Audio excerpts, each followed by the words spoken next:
Try natin ulit mag double. Yan na, kusang nagkasya eh.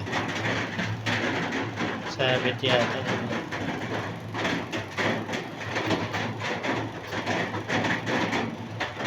Yung iba nilalagyan ng ano to eh, fixit dito saka dyan. Ang ano nun, ano, may bubbles, lalo pag sapat lang yung balang nilagay, bubbles yun kasi hindi man mapipress eh. Oo, sige ilig. Sige lang exit yung sobra eh.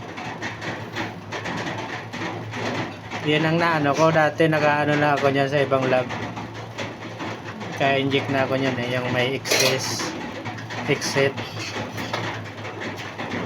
bubbles ang nangyayari.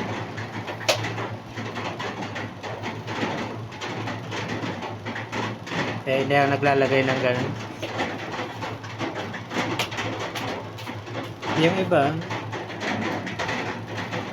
yan na talagang pinasanayan nila eh. Iba-iba kasi din tayong pinasanayan. Yung inihiwaan nila yan eh, yung plus para sa exit ng bala.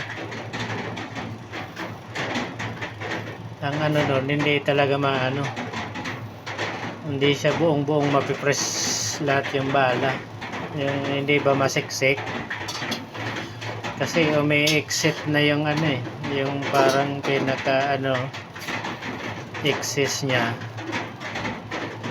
may exit na doon sa ano dito, dyan yung nilalagay nilang hiwa. Kaya ang nangyayari nun parang ano, hindi siya siksik na siksik yung pinaka flexible. Yan lang.